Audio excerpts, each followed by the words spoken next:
নমস্কার দর্শক বন্ধু, আজকে বলবো পাপ মোচনী একাদশী ব্রত 2025 সালে কবে পালন করতে হবে। 25শে মার্চ 2025 মঙ্গলবার না বুধবার 26 তারিখ। কেউ 25 কেউ 26। যারা ভারতে রয়েছে, বাংলাদেশে রয়েছে, 26শে মার্চ বুধবার পাপমোচনী একাদশী পালন করতে হবে। আর যারা আমেরিকা, কানাডা সহ উত্তর আমেরিকা মহাদেশের সকল দেশে রয়েছে, দক্ষিণ আমেরিকায়, সেই ক্ষেত্রে পালন করতে হবে 25শে মার্চ মঙ্গলবার।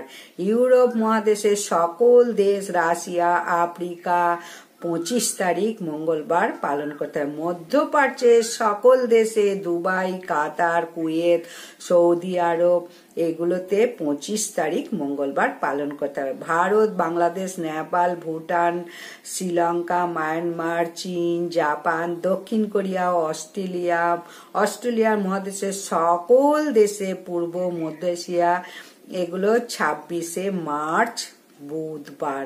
তাহলে সঠিক দিনে সঠিকভাবে ব্রত পালন করো। অনেকে বলবে মঙ্গলবার। ভারত এবং বাংলাদেশ 25 তারিখ, যদিও ভোরবেলা সকাল থেকে রয়েছে দশমী বিদ্যা যুক্ত। পশ্চিমবঙ্গের ক্ষেত্রে প্রায় 66 মিনিট দশমী বিদ্যা রয়েছে। বাংলাদেশের ক্ষেত্রে 74 মিনিট দশমী বিদ্যা রয়েছে। সেই জন্য দশমী বিদ্যা বাংলাদেশে বা ভারতে ব্রত পালন করতে পারবে না। পরদিন বুধবার পালন করো। দশমী মহাবিদ্যা যুক্ত থাকলে পালন করা যায় না। দ্বাদশী যুক্ত মহাবিদ্যা থাকলে তবেই পালন করা যায় একাদশী। শ্রীকৃষ্ণ ভগবান নিজেই শাস্ত্রে বলে দিয়েছে। তাহলে কি করবেন? আগের দিন অবশ্যই 11টার মধ্যে দন্ত মাজন করে পরের দিনকে সংকল্প মন্ত্র বলে, যারা নির্জলা করতে পারবে তারা করো, আর যারা নির্জলা করতে পারবে না, ফল, জল, শরবত, সাবুদানা, সাবুর পায়েস, এইগুলো রান্না করবে। নানান রকম সবজি দিয়েও রান্না করে, বিশুদ্ধ ঘি বা সূর্যমুখী তেল দিয়ে ব্যবহার করে রান্না করেও নিতে পারো। বেশি বেশি হরিনাম জপ করবে, তুলসী পত্র অর্পণ করবে, এবং প্রতিদিন 365 দিনই তুলসী আরতি, তুলসী দেবীকে জলদান দিতে হবে। বেশি বেশি হরিনাম জপ, শ্রীমদ্ ভগবদ গীতা প্রভৃতি শাস্ত্র, এগুলো অবশ্যই শ্রবণ করো বা পাঠ করো। একাদশী ব্রত মাহাত্ম্য অবশ্যই শ্রবণ করো। একটি ঘিয়ের প্রদীপ তুলসী তলায় জ্বালিয়ে দিয়ে, তাই একাদশী পারণের দিনকে পারণ মন্ত্র বলে অবশ্যই পারণ করো, এবং রবি শস্য ভগবানকে দিয়ে তারপরে পারণ সমাপ্ত করো। রবি শস্য ভগবানকে দেবে, দিয়ে সেই রবি শস্য যে কোনো চিড়ে, মুড়ি, বিস্কুট এগুলো নিয়ে গ্রহণ করে তারপরে পারণ সমাপ্ত করো। তাই অবশ্যই সারা দিন রাত আবার স্নান যোগ রয়েছে। একাদশীর পর দিন স্নান যোগও রয়েছে। পরের দিনকে স্নান করো, মহাবারুণী স্নান। নিকটস্থ কোনো গঙ্গায় বা নদীতে স্নান করতে পারলে তো খুবই ভালো, তা না হলে বাড়িতেই গঙ্গা গঙ্গা গঙ্গা বলে পরের দিনকে, একাদশীর পরের দিন বৃহস্পতিবার, বারুণী গঙ্গা স্নান, এই সময় গঙ্গায় স্নান একটু করে নাও। 26শে মার্চ বুধবার এই একাদশী ব্রত পালন করো প্রত্যেকে। পাপ মোচনী একাদশী ভিডিও, তাই প্রত্যেকে বলবো খুব ভালোভাবে শ্রদ্ধা ভক্তির সঙ্গে একাদশীর মাহাত্ম্য কথা পাঠ না করলে কখনো একাদশী করা সমাপ্ত হয় না। তাই একাদশীর মাহাত্ম্য কথা পাঠ শ্রবণ করো। জীবন প্রত্যেকের ধন্য হয়ে যাবে। পাপ পুরীতে এসে অবশ্যই আমরা যেসব পাপ করি অজান্তে, সংসার অসার, এই সংসারে মাটির নদীতে হেঁটে চললেও পাপ হয়, তাই জানতেও পাপ হয়, অজান্তেও পাপ হয়ে যায়। এই একাদশী পাপ মোচনী একাদশী, পাপকে মোচন করে নেয়, পাপকে হরণ করে নেয় এই পাপ মোচনী একাদশী।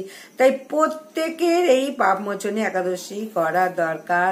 যুধিষ্ঠির শ্রীকৃষ্ণকে বললেন, হে জনার্দন, চৈত্র মাসের একাদশীর নাম কৃপা করে আমাকে বলুন। শ্রীকৃষ্ণ বললেন, ধর্মরাজ যুধিষ্ঠির, আপনি ধর্ম বিষয়ক প্রশ্ন করেছেন। এই একাদশী সকল সুখের আধার, সিদ্ধি প্রদানকারী, পরম মঙ্গলময়, সমস্ত পাপ থেকে নিস্তার করে বলে এই একাদশী নাম, এই পবিত্র একাদশী তিথির নাম পাপ মোচনী একাদশী তিথি। সমস্ত পাপ হরণ করে নেয়, সমস্ত পাপ মোচন করে নেয় বলেই এই পবিত্র একাদশী তিথির নাম পাপ মোচনী একাদশী। রাজা মানধাতা একবার লোমশ মুনিকে এই একাদশীর কথা জিজ্ঞাসা করেছিলেন। তার বর্ণিত সেই বিচিত্র উপাখ্যান আপনার কাছে এখন বলছি, আপনি মনোযোগ সহকারে শ্রবণ করুন। যুধিষ্ঠিরকে বলেন, প্রাচীন কালে অতি মনোরম পুষ্পক উদ্যানে মুনিগণ বহুত বছর ধরে তপস্যা করতেন। এক সময় মেধাবী নামে এক ঋষি কুমার সেখানে তপস্যা করছিলেন। মঞ্জু ঘোষা নামে এক সুন্দরী অপ্সরা তাকে বশীভূত করতে চাইল, কিন্তু ঋষির অভিশাপের ভয়ে সে আশ্রমে 2 মাইল দূরে অবস্থান করতে লাগলো। বীণা বাজিয়ে মধুর স্বরে সে গান গাইতে লাগলো। একদিন মঞ্জু ঘোষা মেধাবীকে দেখে কাম বানে পীড়িত হয়ে পড়ে। এদিকে ঋষি মেধাবী অপ্সরা অপরূপ সৌন্দর্য দেখে মুগ্ধ হয়। তখন সেই অপ্সরা মুনিকে নানা রকম হাবভাব করে কটাক্ষ দ্বারা বশীভূত করলেন। পরে কামে বশীভূত করে সাধন ভজন বিসর্জন দিয়ে আরাধ্য দেবতাকে সরিয়ে দিয়ে এইভাবে অপ্সরার সঙ্গে কামক্রিয়ায় বহু বছর অতিক্রান্ত করল।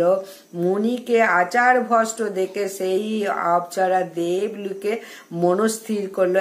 একদিন মঞ্জু ঘোষা মেধাবী মুনিকে বলতে লাগলেন, হে প্রভু, এখন আমাকে নিজ গৃহে ফিরে যাওয়ার অনুমতি প্রদান করুন। কিন্তু মেধাবী বললেন, হে সুন্দরী, তুমি তো সবে সন্ধ্যাকালে এসেছো আমার কাছে, প্রাতকাল পর্যন্ত আমার কাছে তুমি থেকে যাও। মুনির কথা শুনে অভিশাপের ভয়ে সেই অপ্সরা আরো কয়েক বছর তার সাথে বাস করলো। এইভাবে বহু বছর, 55 বছর 9 মাস 7 দিন অতিবাহিত করলো। দীর্ঘকাল অপ্সরা সহবাসে থেকেও মেধাবী তা অর্ধরাত্রি বলে মনে হলো। মঞ্জু ঘোষা পুনরায় নিজ স্থানে গমনের প্রার্থনা জানালে মুনি বললেন, এখন প্রাতঃকাল, যতক্ষণ পর্যন্ত সন্ধ্যা বন্দনা না করছি, সমাপ্ত না করছি, তুমি ততক্ষণ পর্যন্ত এখানেই থাকবে। মুনির কথা শুনে হেসে মঞ্জু ঘোষা তাকে বলল, হে মুনিবর, আমার সহবাসে আপনার যে কত বছর অতিবাহিত হয়েছে সেটা একবার বিচার করে হিসাব করে দেখুন। এই কথা শুনে মুনি স্থির হয়ে চিন্তা করে দেখলেন তার 56 বছর অতিবাহিত হয়ে গেছে। মুনি তখন মঞ্জু ঘোষার ওপর ক্রোধ পরবশত হয়ে বললেন, রে পাপিষ্টি, দুরাচারিণী, তপস্যায় ক্ষয়কারিণী, তোমাকে ধিক, তুমি পিচাসিনী হও। মেধাবী সাপে অপ্সরা বিরূপ প্রাপ্ত হয়ে গেল শরীর। তখন সে মস্তক নিচু করে মুনির কাছে সাপ মোচনের উপায় জিজ্ঞাসা করলেন। মেধাবী বললেন, হে সুন্দরী, চৈত্র মাসে কৃষ্ণপক্ষিয়া পাপ মোচনী একাদশী সর্ব পাপ ক্ষয়কারিণী, সেই ব্রত পালনে তোমার পিচাসত্ব দূর হবে। পিতার আশ্রমে ফিরে গিয়ে মেধাবীও পিতাকে বললেন, হে পিতা, এক অপ্সরার সঙ্গদোষে আমি মহাপাপ করেছি, এর প্রায়শ্চিত্ত কি তা কৃপা করে আমাকে বলুন। উত্তরে চ্যবন মুনিও বললেন, চৈত্র মাসে কৃষ্ণপক্ষীয় পাপ মোচনী একাদশী ব্রতের প্রভাবে তোমার পাপ দূর হবে। পিতার উপদেশ শুনে মেধাবী সেই ব্রত ভক্তি ভরে পালন করল, তার সমস্ত পাপ দূর হলো। পুনরায় তিনি তপস্যায় ফল লাভ করলেন। মঞ্জু ঘোষাও ওই ব্রত পালনের ফলে পিশাচত্ব মুক্ত হয়ে দিব্য দেহে স্বর্গে গমন করল।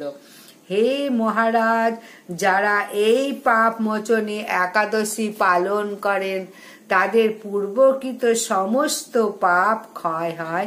এই ব্রত কথা পাঠ ও শ্রবণে সহস্র গোদানের ফল লাভ হয়। তাহলে যদি এই পাপ মোচনী একাদশী ব্রত যদি পালন করো, তাহলে আগে যেসব পাপ আছে সেগুলো ক্ষয় হয়ে যাবে। জন্মের আগে যে পাপ করেছো সেগুলোও কিন্তু যত পাপ করেছো সব পাপ এই পাপ মোচনী একাদশী পালন করলে তাদের সেই পাপ ক্ষয় হয়ে যাবে। এই পাপ মোচনী একাদশী সকলকে করা দরকার অবশ্যই। যারা এই পাপ মোচনী একাদশী করতে পারবে না তারা একাদশীর দিন, একাদশীর আগের দিন ব্রত কথাটা মন দিয়ে শোনো। যারা অসামর্থ্য একাদশী ব্রত উপবাস করতে, হাজারো গোদানের ফল লাভ হয়। এই একাদশী ব্রত কথা যদি মন দিয়ে শ্রবণ করো, একটি ঘিয়ের প্রদীপ জ্বালিয়ে একাদশী ব্রত কথাটা অন্তত শ্রবণ করো। খুব প্রত্যেকে ভালো